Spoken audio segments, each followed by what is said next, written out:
Drinks ಬಂದಿದೆ, ವೆಹಿಕಲಿಂದ drinks ಬಂದಿದೆ ಬಂದ್ಬಿಟ್ಟು ಅವ್ರು ಇಲ್ಲಿ ಮುಳ್ಳಯ್ಯನಗಿರಿ ಸ್ಟೆಪ್ ಹತ್ರ ಒಂದು 50 ಮೆಟ್ಲೆ ಸ್ಟೆಪ್ ಹತ್ರ ಅಲ್ಲಿ ಕುತ್ಕೊಂಡು ಆರಾಮಾಗಿ ಡ್ರಿಂಕ್ಸ್ ಎಲ್ಲ ಮಾಡಿ ಸ್ವಲ್ಪ ಇದು ಮಾಡ್ತಿದ್ದಾರೆ. ಮತ್ತು ಹೋಗೋ ಬರೋ ಹೆಣ್ಮಕ್ಳಿಗೆಲ್ಲ ಡ್ರಿಂಕ್ಸ್ ಬೇಕಾಗ ಹೇಳಿದ್ದಾರೆ. ಇದು ಚೆಕ್ ಪೋಸ್ಟಲ್ಲೂ ಚೆಕ್ ಮಾಡ್ತಾ ಇಲ್ಲ, ಏನೋ ಗೊತ್ತಿಲ್ಲ.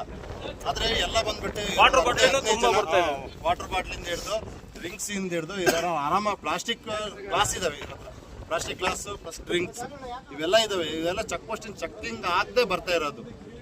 ಏನಕ್ಕಂದ್ರೆ ಇದು ಆನ್ಲೈನ್ ಮಾಡಿದ್ದಾರೆ, ಆನ್ಲೈನ್ ಮಾಡಿ ಅದೇನಾಗಿ ಸ್ಕ್ಯಾನ್ ಮಾಡಿ ಕಳಿಸಿದಾರೆ ಸೀದಾ. ಚೆಕಿಂಗ್ ಆಗ್ತಾ ಇಲ್ಲ, ಇದು ಚೆಕಿಂಗ್ ಆಗಬೇಕು. ಚೆಕಿಂಗ್ ಆಗಲಿಲ್ಲ ಅಂದರೆ ಇಲ್ಲಿ ಈ ಥರ ಸಮಸ್ಯೆ ಆಗ್ತಾ ಇದೆ.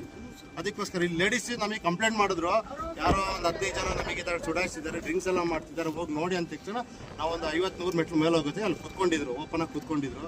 ಅದು ಕೆಳಗಡೆಯಿಂದ ಗಾಡಿಯಲ್ಲಿ ಕರ್ಕೊಬಂದು ಈ ಥರ ಬಿಟ್ಟು ಅವ್ರು ಮೇಲೆ ಹೋಗಿರೋದು. ಅದರಿಂದ ಇದೇನಾದ್ರೆ ಚೆಕ್ ಪೋಸ್ಟಲ್ಲಿ ಚೆಕಿಂಗ್ ಆಗಬೇಕು. ಡ್ರಿಂಕ್ಸ್ ಎಲ್ಲ ಈ ಥರ ಇಲ್ಲಾಂದ್ರೆ ಇಲ್ಲೂ ಮುಂಚೆ ಥರನೇ ಆಗ್ಬಿಡುತ್ತೆ. ಮುಂಚೆ ಇದೇ ಥರ ಇತ್ತು, ನಾವೆಲ್ಲ ಅವಾಯ್ಡ್ ಮಾಡ್ತಿದ್ವಿ ನಾವು ಮುಳ್ಳಯ್ಯನಗಿರಿ ಎಲ್ಲ ಅಂಗಡಿಯವರು. ಈಗ ಇದು ಮತ್ತೆ ಇದು ಕಂಟಿನ್ಯೂ ಆಗ್ತಾ ಇದೆ. ಯಾಕಂದ್ರೆ ನಾವು ಚೆಕ್ ಪೋಸ್ಟ್ ಅವ್ರ ಮೇಲೆ ಭರೋಸೆ ಇಟ್ಕೊಂಡು ಅಲ್ಲಿ ಚೆಕಿಂಗ್ ಮಾಡ್ತಾರೆ ಅಂತ ಹೇಳ್ಬಿಟ್ಟು ಸುಮ್ಮನೆ ಇದ್ದೀವಿ. ಅದು ಈಗ ಈ ಥರ ಮತ್ತೆ ರಾಕ್ ಆಗ್ತಿದ್ದೇವೆ. ಕೇಳಿದ್ರೆ ನಮ್ಮ ಹತ್ರನೇ ಜಗಳಕ್ಕೆ ಬರ್ತಿದ್ದಾರೆ. ವಾಟರ್ ಬಾಟ್ಲಿ ಕೇಳಕ್ಕೆ ಹೋದ್ರೆ ಅದು 1 ಲೀಟ್ರ್ ಕೇಳಿದ್ರೆ ಅಲ್ಲೇ ಚೆಕ್ ಮಾಡಲ್ಲ, ನೀವೇ ಆಗ್ತೀವಿ ನಮಗೆ ಕೇಳಕ್ಕೆ, ನೀವೇನು ಡಿಪಾರ್ಟ್ಮೆಂಟ್ ಅವ್ರು ಅಂತ ಕೇಳ್ತಾ ಇದ್ದಾರೆ. ಅದಕ್ಕೋಸ್ಕರ ನೀವೇನಾದ್ರು ಕ್ರಮ ತಗೋಬೇಕು, ಕೈಗೊಳ್ಬೇಕು. ಅದಕ್ಕೆ ಈ ವಿಡಿಯೋ ನಿಮಗೆ ಕಳಿಸ್ತಿದ್ದೀನಿ. ಅದೇನಿದೆ ಕ್ರಮ ನೀವು